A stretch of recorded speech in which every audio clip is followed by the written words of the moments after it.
오늘 요즘에 코로나 때문에 가정에 이제 운동하거나 같이 나오는 일이 잘 없기 때문에 체중이 이제 늘어가기도 하고, 그래도 저도 살이 체중이 늘어났는데 잘 빠지진 않는 것 같습니다. 그래서 저울에 올라가는 것이 참 두렵기도 하는 그런 시대를 보내고 있는 것 같습니다. 우리나라 여인들도 저울에 올라가는 것을 참 두려워하고 그렇게 살아가죠. 우리에게 있어서 자신의 저울이 있습니다. 자신의 저울. 그러니까 내 가치, 내 기준이 있는 것이죠. 내 기준을 가지고 살아가는 사람이 있고, 또 다른 사람이 나를 어떻게 바라볼 것인가, 다른 사람이 나를 어떻게 바라보느냐, 다른 사람이 나를 바라보는 그 저울로 살아가는 사람이 있고, 또 하나님의 저울이 있습니다. 하나님께서 사람을 달아보시는 그런 저울이 있는데, 여러분은 어느 저울에 더 많이 달아보시고 살아가고 계십니까? 오늘 이 벨사살 왕은 하나님께서 이 벨사살을 하나님의 저울에 달아봤더니 함량 미달이 되었습니다. 그래서 심판을 받게 되었는데, 오늘 이제 4장과 다니엘 5장 사이에는 간격이 한 20년 정도의 시간 간격이 있습니다. 이 벨사살 왕이 큰 잔치를 벌였습니다. 바벨론의 왕이 되어서, 그리고 얼마 지나지 않아서 큰 잔치를 벌였는데, 이 바벨론의 큰 힘과 영화를 과시하기 위하여서 이 잔치를 벌였고, 귀족 한 1000여 명을 초청해서 잔치를 베풀어 술을 마셨다라고 기록을 하고 있습니다. 그때 그의 부친 느부갓네살이 예루살렘 성전에서 빼앗아 온 그 성전 기명을 가지고 오라고 그 잔치 때에 벨사살 왕이 명령을 합니다. 그래서 그 성전 기명을 가지고 거기에 술을 부어 마시면서 벨사살 왕은 그 함께한 사람들과 함께 우상을 높이고 찬양하는 일을 하게 됩니다. 바로 그때에 손가락이 벽에 나타나서 석회벽에 글을 쓰기 시작했습니다. 손이 나타나서 벽에 글을 쓰기 시작하는데, 이 상황을 바라본 모든 1000여 명의 귀족들과 또 왕은 그 자리에서 이 공포의 장소가 되었습니다. 오늘 본문에는 이 글을 쓰는 이 손가락을 보고 두려워했다라고 하는데, 원래 이 손바닥이라는 뜻이 있는데, 벨사살이 앉은 그 벨사살 뒷벽에 손가락이 글을 쓰게 되면 벨사살이 이렇게 올려다보면 손바닥을 보게 되겠죠. 그래서 그런 장면을 연출하고 있지 않는가 보게 되는데, 그래서 이 벨사살은 그 손가락을 보는 것만으로도 어떤 상황이 되었느냐 하면, 다니엘서 5장 6절에 보면 이렇게 표현하고 있습니다. 이에 왕의 즐기던 얼굴빛이 변하고 그 생각이 번민하여 넓적다리 마디가 녹는 듯하고 그의 무릎이 서로 부딪힌지라, 이렇게 기록합니다. 그래서 이 벨사살 왕은 그 손가락이 쓰는 글이 어떤 글인지는 잘 알지 못했지만, 이 현상만으로도 얼굴빛이 변하였고 무릎이 부딪히는 그런 공포와 두려움에 휩싸이게 되었습니다. 말 그대로 이 벨사살 왕은 정서적으로 큰 충격을 받은 것입니다. 이걸 보고 몇 시간이 지나지 않아 사실 이 벨사살 왕은 죽게 되는데, 30절 말씀에 보면 그날 밤에 갈대아 왕 벨사살이 죽임을 당하였고, 왕이 죽고 나라도 망하여서 페르시아가 다시 세워지는 그런 결과가 되었다라는 심판의 메시지를 전하고 있습니다. 이것이 하나님의 경고였습니다. 하나님께서 벽에 손가락을 통하여서 글을 써서 벨사살 왕에게 경고하신 것입니다. 하나님의 저울에 달아보아서 미달이 되자 하나님은 심판의 경고를 하신 것입니다. 우리는 우리 인생을 살아가면서 하나님의 경고를 받기도 합니다. 이 경고는 우리 삶의 어떤 어려움으로 오기도 하고, 또한 말씀으로 우리에게 경고하기도 합니다. 이 경고라고 하는 하나님의 이 경고가 벨사살에게 있어서 얼굴빛이 변하고 물 한 마디가 이렇게 떨릴 정도의 고통이고 힘든 상황이었습니다. 사실 하나님께서 우리에게 경고하실 때에 우리는 그 때가 굉장히 힘든 상황일 수 있습니다. 그렇지만 경고를 하는 이유가 뭐겠습니까?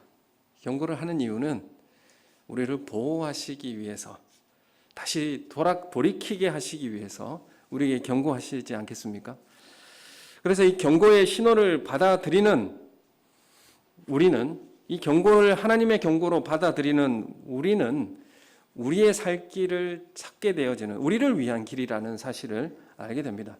느부갓네살 왕도 회개의 기회를 주셔서 다시 7년 만에 왕궁으로 돌아올 수 있도록 하나님께서 회개의 기회를 주신 것이죠. 그래서 이 경고라고 하는 것은, 그것이 어떤 경고의 모습으로 우리에게 올지 모르지만 그 경고는 우리를 위한 신호이다, 이렇게 믿으시는 우리 성도님 되시기 소원합니다. 그래서 하나님의 경고를 들으시고 또 하나님의 메시지를 들으실 줄 아는 우리의 성도님 되시기 원하는 것, 그것이 바로 하나님께서 우리를 위한 길을 예비하신다는 사실을 믿으시기 바랍니다. 이 벨사살 왕은 자신의 이 외할아버지 격인, 그러니까 부친이라고 나와 있지만 실제로는 직접적인 아버지는 아닌 것으로 그렇게 알고 있는데 조상을 이야기하기도 하고요. 그래서 자신의 어떤 외할아버지 격인 느부갓네살 왕도 경고를 받았습니다. 그래서 짐승과 같이 이슬을 먹고 맞으며 풀을 뜯어먹는 가운데 7년이 지나 하나님을 바라보며 하늘을 우러러 회개하였습니다. 하나님은 그 꿈에서 큰 나무를 잘라 그루터기를 남겨두셨는데, 이 그루터기를 남겨두신다는 것이 회개의 여지를 주신다라는 것이죠. 그래서 느부갓네살 왕은 하나님을 높이고 찬양할 때 그는 다시 왕궁으로 돌아갈 수가 있었습니다. 회복할 수가 있었던 것입니다. 석회벽에 하나님께서 친히 쓰신 글에 메네메네 데겔 우바르신이라는 글을 썼습니다. 그런데 이 글을 해석할 수 있는 바벨론 나라의 지혜자가 없었습니다. 아무도 하지 못했는데 다니엘을 불러서 해석하게 하니까 다니엘이 해석해 줍니다. 그래서 이 글자를 해석해 보니까 하나님께서 바벨론의 나라에 연수를 세셨고, 그리고 벨사살 왕을 달아보니까 이 땅이 나누어지게 될 것이다 라고 하는 심판의 경고였습니다. 그래서 이 벨사살 왕은 하나님의 저울에 달아보니까 함량이 부족했다라고 이렇게 말씀하고 있는 것입니다. 오늘 우리가 하나님의 저울에 달아보아지게 된다면 우리는 어떤 판결이 나올 수 있을까요? 벨사살은 하나님의 기준에 미달되었습니다. 무엇이 미달되었는지 오늘 이 말씀을 통해서 한번 살펴보기 원합니다. 첫 번째는 5장 22절 말씀해 보면 무엇이 미달되었는지, 무엇이 기준에 함량되었는지를 말씀하고 있습니다. 22절 말씀 우리 함께 읽어보겠습니다. 시작. 벨사살이여, 왕은 그의 아들이 되어 이것을 알고도 아직도 마음을 낮추지 아니하고, 이렇게 말씀하고 있습니다. 그래서 첫 번째 함량 미달이 뭐냐 하면, 아버지가 왜 그렇게 징계를 받고 그렇게 다시 회개하며 돌아왔는지 그 이유를 알면서도 마음을 낮추지 아니하였다. 알면서도 행하지 않는다는 것입니다. 알면서도 여전히 계속적으로 하나님 앞에 죄악을 이어가는 그러한 삶의 모습, 이것이 하나님 앞에서 기준이 함량되어지는 그런 모습이었다, 이렇게 평가합니다. 여전히 알면서도 끊지 못하는 삶의 모양입니다. 여러분, 우리는 하나님의 말씀을 잘 알고 있으면서도 하지 않고 불순종하는 모습이 있지 않는가? 여러분, 이것이 하나님의 저울에 달아보았을 때에 함량 미달이다, 이렇게 말씀하고 있습니다. 느부갓네살 왕은 하나님 앞에 교만하였고 자신의 힘을 과시하였고, 그 교만함이 하나님 앞에 징계를 받아 경고받았습니다. 똑같이 그 문제에 대해서 벨사살에게 알려주었고, 알고 있으면서도 마음을 낮추지 않는 이 죄를 하나님께서 지금 묻고 계시는 것입니다. 이것이 하나님의 기준에 미달된다라고 말씀하고 있는 것이죠. 여러분, 우리는 하나님 말씀에 대해서 알고 있습니까? 하나님께서 우리의 행하신 뜻을 알고 계십니까? 이 벨사살 왕은 무엇을 알고도 마음을 낮추지 않았는가 하면, 느부갓네살 왕의 부친의 교만함을 통해서 징계받은 줄 알면서도 자신을 하나님 앞에 겸손하게 하지 않은 그 문제를 하나님 지적하고 있는 것입니다. 이 교만이라고 하는 게 무엇이었습니까? 제국을 다스리는 영광과 힘이 누구로부터 왔는지, 그리고 이 권력, 힘을 주신 이유의 목적은 무엇인지 그걸 모르고 자신의 것으로 치부하고 자신의 원하는 대로 사용하였을 때에 하나님의 경고가 임하게 되었다는 것입니다. 그래서 이것을 자신의 힘과 권력의 원인을 누구에게로부터 왔다라는 그것을 찾아야 됐습니까? 하나님께로부터 왔다라는 것을 인정하고 또 하나님께서 주신 그 목적대로 쓰이는 것, 그것이 겸손한 삶이라는 사실을 알면서도 하지 않았다라는 것이죠. 우리에게 이런 교만한 마음이라고 하는 것은 어떤 것이냐면 자랑하고 자신을 높이고 이런 문제보다도 이 교만한 마음이라고 하는 것이 계속적으로 하나님의 말씀을 알면서도 죄를 짓는 속성이 있다는 것이죠. 이것이 교만한 모습입니다. 우리에게 이 교만한 모습이 있지 않는지 돌아보는 은혜가 있기를 원하고, 23절 하반절에도 보면 왕의 호흡을 주장하시고 왕의 모든 길을 작정하시는 하나님께는 영광 돌리지 아니한지라, 이렇게 말씀에서 지적한 것과 같이 내가 나된 것은 하나님의 능력이요 또한 나에게 주어주신 힘과 어떤 재물은 하나님께서 하나님의 목적과 하나님의 뜻을 위하여 사용할 수 있도록 우리에게 허락하셨다는 사실을 인정하는 것. 숨이 잘 쉬어지지 않으니까 호흡하는 것이 얼마나 소중한 문제인지를 알게 되었습니다. 저는 이 호흡 곤란이라는 이런 것이 얼마나 이렇게 충격적이고 두렵게 다가오게 되는지는 잘 몰랐습니다.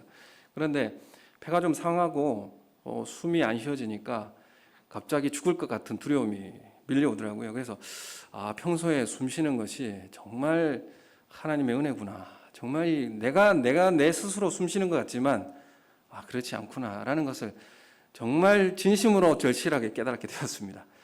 그래서 숨 쉬는 것, 이 호흡이 하나님께서 주장하고 계신다. 이 사실을 실제적으로 경험하는 기회가 됐는데, 알면서도 그렇게 살면 하나님께 겸손하게 순종한 삶을 살지 않으면 그건 교만한 삶이다. 이렇게 말씀하고 있죠.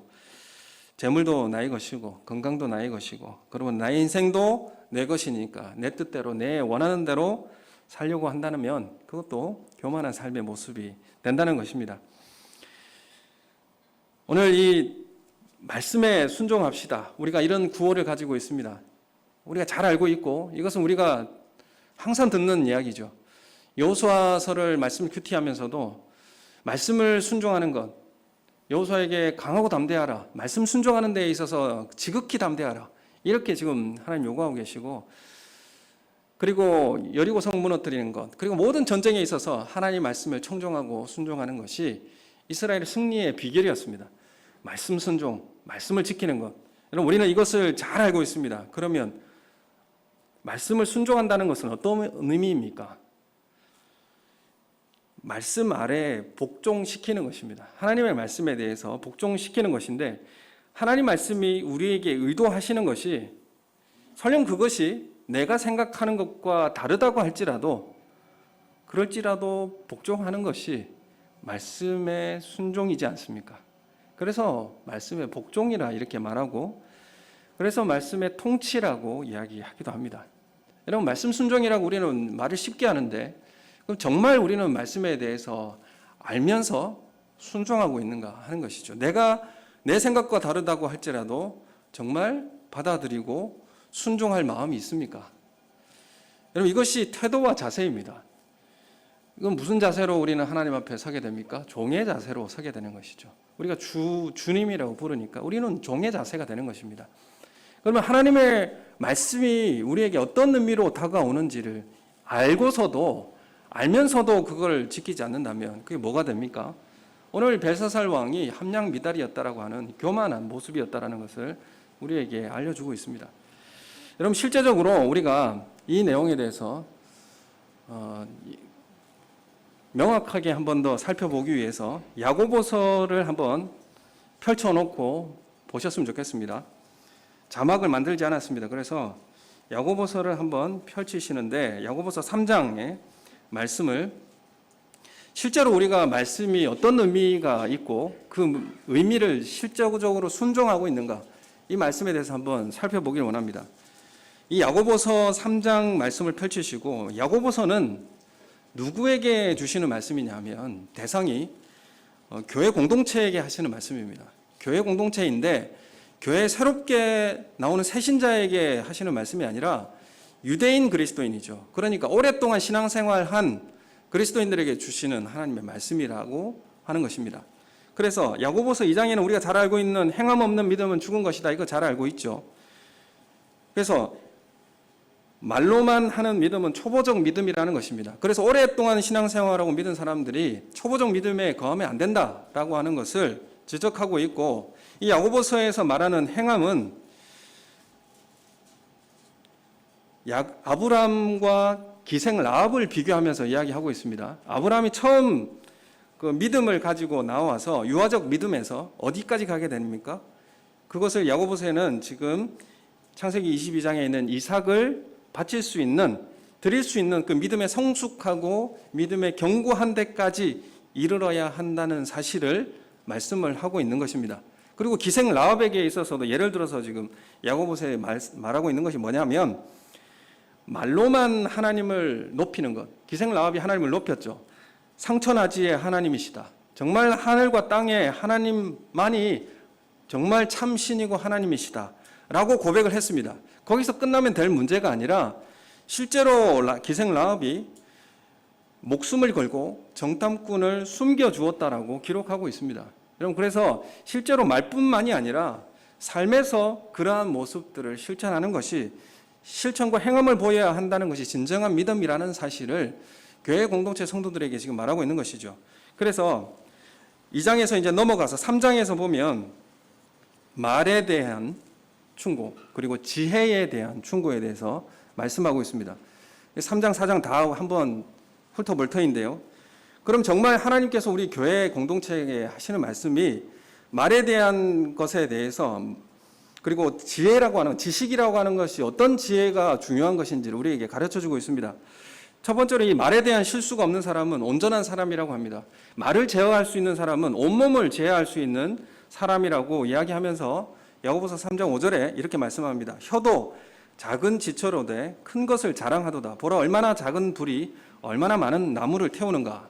이렇게 말씀하시면서, 여러분, 우리가 손과 발이, 다리가 정말 한계에 다다르도록 잘 사용하고 잘 하면 뭘 할 수 있냐 하면 올림픽 경기나 이런 데 달리기를 1등 할 수 있습니다. 거기까지가 한계예요.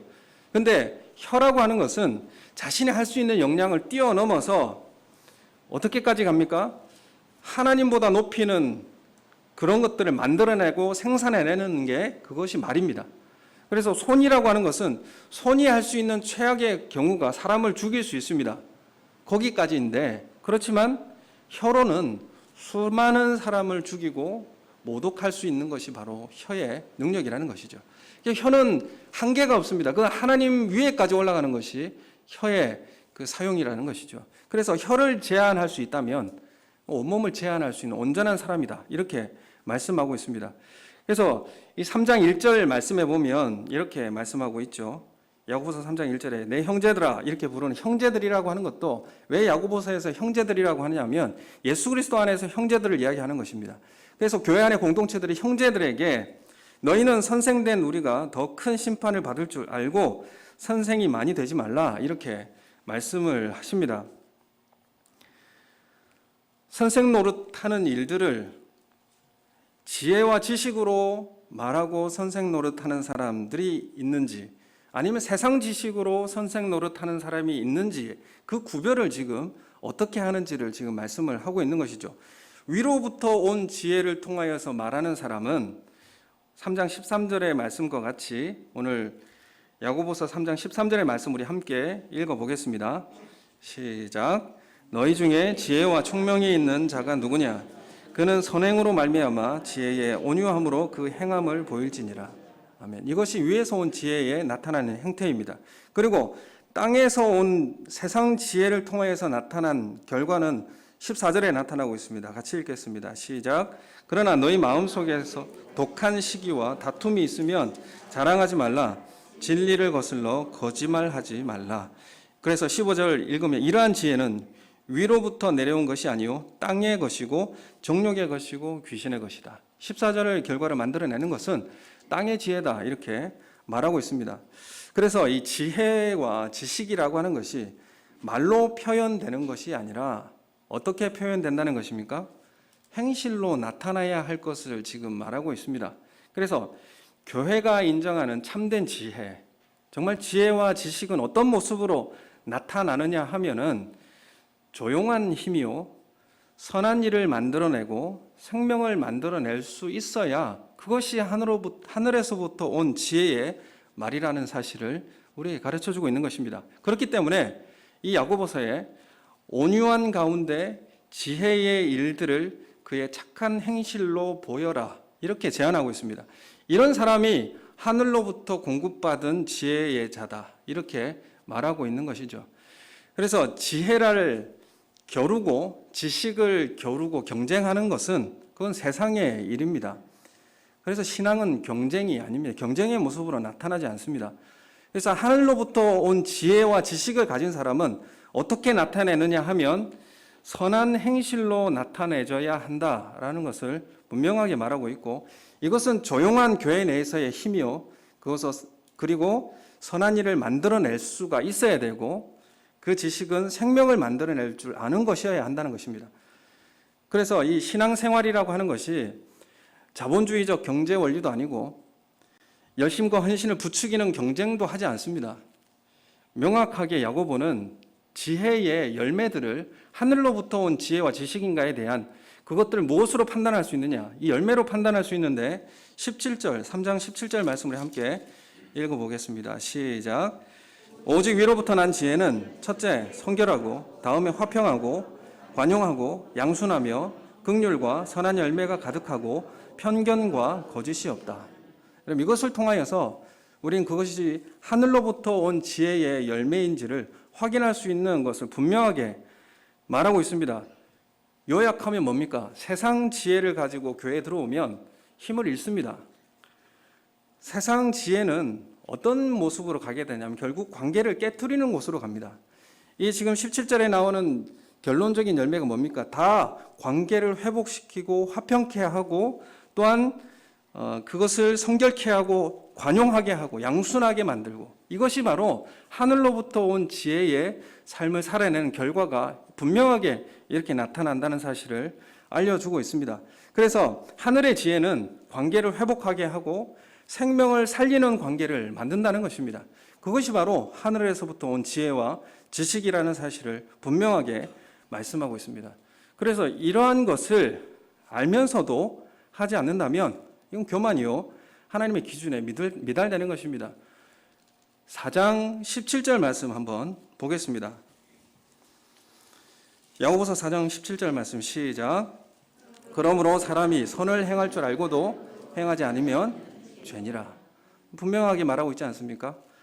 여러분 이 4장에는 또 어떤 내용들이 나오고 있는가? 이건 교회 내부의 형제들에게 하지 말라라고 하는 것에 대해서 4장에는 이야기하고 있는데 형제를 비방하고 판단하지 말라 이렇게 말씀하고 있습니다.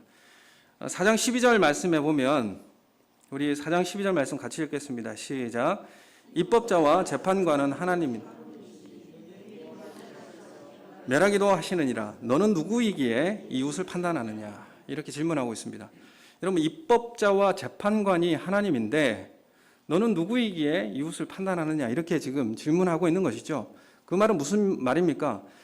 하나님이 주신 말씀의 중심의 율법의 중심은 뭡니까? 이웃 사랑이죠. 이웃 사랑이 그 중심 핵심 가치입니다. 그런데 형제를 비방하고 비판하는 것은 율법을 지키고 순종하고 따르는 삶이 아니라 율법을 내가 제정하고 내가 만들고 내가 재판관이 되어서 하는 것과 똑같이 되는 것입니다. 그래서 형제 비방이라고 하는 것은 율법을 비판하고 동시에 율법을 우리에게 주신 하나님께도 도전하는 것이기 때문에 죄가 된다라고 분명하게 말씀하고 있습니다. 그러면서 너는 누구냐라고 이렇게 질문을 하고 있습니다. 여러분 우리가 내가 어떤 존재인지 내 형제를 바로 알고 내가 형제라고 부르는 그 존재가 누구인지를 예수 그리스도 안에서 한 형제 된 것을 분명하게 알고 나를 바로 알고 하나님의 말씀을 바로 알고 하나님을 내가 잘 알 수 있다면 그럼 비방하는 죄를 범하지 않는다는 말이 됩니다. 그런데 너는 정말 자신을 잘 알고 있느냐? 이렇게 지금 묻고 있는 것입니다. 정말 하늘의 지혜를 가졌다고 한다면 하나님의 말씀을 안다고 한다면 비방하지 않고 관계를 회복하는 열매를 선한 열매를 거두게 된다는 사실을 분명하게 가르치고 말씀하고 있습니다. 여러분 이것이 바로 야고보서를 통하여서 우리에게 교회 가운데 우리가 서로 가운데 어떻게 행해야 될지를 분명하게 우리에게 말씀하고 있는 것입니다. 알면서도 하지 않으면 그것은 죄가 되는 것은 분명합니다. 이것이 벨사살 왕에게 주어졌던 첫 번째 경고였습니다. 두 번째는 하나님의 저울에 미달된 두 번째 문제는 뭐였냐면 술과 함께 쾌락을 추구하는 삶이었습니다. 더욱 더 나가서 하나님의 이름을 모독하는 것이었습니다. 그래서 이 벨사살 왕이 자신을 하늘의 주제보다 더 높이고 하나님보다 더 높이고 성전 그릇을 가져다가 거기다 술을 부어 마시고 우상에게 절하는 이런 모습을 보였습니다. 여러분 오늘 이 시대에 우리가 살아가는데 무엇을 우선순위를 두는가? 그것은 돈과 나를 재밌게 만들어주고 나를 편안하게 해준다면 그것이 나의 최고의 우선순위가 되겠죠. 우선순위란 말은 나에게 돈을 주고 재미를 주는 것이 나의 주인이 되어서 그 주인이 시키는 대로 살아가는 습성을 이야기합니다. 육신만을 위해 육신의 편안함을 위해서 육신의 욕구만을 충족시켜주면 그것이 나의 주인이 되고 그것이 나의 우상이 된다는 것이죠. 결국 이러한 삶은 육신이 요구하는 삶을 따라서 살아가는 삶은 결국 십자가의 원수가 된다는 사실을 분명하게 하고 있습니다. 십자가의 원수는 어떻게 됩니까? 결국 멸망하게 되죠. 빌립보서 3장 18절 19절이 이렇게 말씀하고 있습니다. 너에게 말하였거니와 이제도 눈물을 흘리며 말하노니 여러 사람들이 그리스도의 십자가의 원수로 행하느니라. 그들의 마침은 멸망이다. 이렇게 말씀하시면서 그들의 신은 배다. 그들의 영광은 그들의 부끄러움에 있고 땅의 일을 생각하는 것이다. 이렇게 말씀하고 있습니다. 그들의 신이 자신의 배를 충족시키는 그 정욕대로 살아가는 것이 그들의 신이 되었다. 그래서 육신이 요구하는 것이 하나님이 되고 죄악의 부끄러움을 자랑으로 여기고 땅의 것을 생각하는 것이 우상숭배와 다름없는 하나님의 이름을 모독하는 것이 되는 것입니다. 벨사살 왕의 두 번째 하나님의 저울에 미달된 모습은 자신의 정욕대로 살아가는 하나님을 높이지 아니하고 자신을 쾌락의 모습으로 살아가는 육신이 원하는 대로 살아가는 그 자신의 모습을 책망한 것입니다. 다시 야고보서로 돌아오면 야고보서 4장 1절의 말씀에 보면 싸움과 다툼이 나옵니다. 교회 내부에서 싸움과 다툼이 어디서 나오느냐? 그건 정욕을 그로부터 나온다라고 지적하고 있습니다. 교회에서 왜 다툼과 싸움이 있는가? 그것은 야고보서 4장 2절에 말씀하고 있습니다. 4장 2절 말씀을 함께 읽겠습니다. 시작. 너희는 욕심을 내어도 얻지 못하며 살인하며 시기하여도 능히 취하지 못하므로 다투고 싸우는도다. 너희가 얻지 못함은 구하지 아니하기 때문이요. 이렇게 말씀하십니다. 여러분 우리가 정욕적으로 우리가 취하려고 내 이익과 내 만족을 위해서 추구하려고 하다 보면 결국 다툼이 일어납니다. 왜 정욕적으로 구하려고 내 원하는 것을 내 힘과 능력대로 얻으려고 합니까?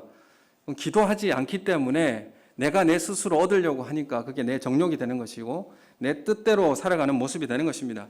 결국 이 교회 안의 분쟁의 원인이 정욕에 있고 세상과 버타고 있기 때문에 하나님과 원수된 현상이 무엇으로 나타나느냐 하면 다툼으로 나타난다는 것입니다. 여러분 우리가 하나님과의 관계가 건강하고 하나님으로부터 공급받는 통로가 올바르면 온전한 관계가 되어서 형제와 이웃과의 관계도 건강해지게 됩니다. 우리가 하나님과의 관계가 망가지니까 결국 하나님과의 통로, 하나님으로부터 얻는 그런 만족감과 기쁨이 차단되니까 그 정욕적으로 서로에게 빼앗고 착취하고 그 인정받는 것, 사랑받는 것, 모든 것을 다 빼앗아야 하니까 거기서부터 다툼과 거기에 싸움이 일어나게 된다는 것이죠.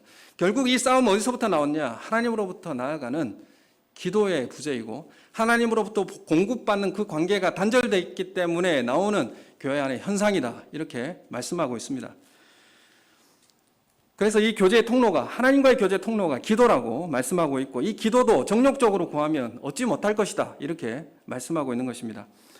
그래서 정욕과 세상을 사랑하는 마음은 하나님과 단절을 경험하게 되고 또 하나님과 원수의 관계를 만들어낼 수밖에 없다는 것입니다. 그래서 사람과의 관계를 깨어지게 하고 하나님께 나아가는 기도의 생활도 파괴할 수밖에 없는 것입니다. 여러분, 우리가 정말 하나님으로부터 공급받는, 정말 하나님으로 만족하는, 하나님으로부터 기쁨을 우리에게 공급받는 그런 삶을 살고 계십니까? 여러분, 이 만족을 이 하나님 앞에 간구하며 하나님께로부터 주어지는 최고의 만족을 경험하시는, 하나님만으로도 만족할 수 있는 그런 은혜를 소유하시는 우리 성도님들 되시길 예수님의 이름으로 소원합니다. 아브라함이 참 두렵고 힘들고 어려울 때에 정말 전쟁을 이기고 나서 모든 소유를 다 갖지 않겠다라고 소돔 왕에게 다 줘버리고 난 다음에 아브라함은 굉장히 두려웠습니다. 왜냐하면 그 당시에 전쟁을 해서 진멸을 시키게 되면 반드시 보복받게 되어 있습니다. 그렇기 때문에 참 두렵고 힘들었는데 하나님께서 뭐라고 말씀하십니까? 내가 너 상급이지 않느냐, 이렇게 말씀하십니다. 하나님께서 나와 함께 하시는 것이 너의 상급이지 않느냐, 이렇게 지금 말씀하십니다. 여러분, 우리 최고의 상급이 하나님이 되는 것입니다. 여러분, 우리 최고의 만족이 하나님이 되시는 겁니다. 하나님과의 관계가 올바르게 되고 하나님의 은혜를 내가 공급받게 되면 부족함이 없어집니다. 그것이 시편 23편의 다윗의 고백이지 않습니까?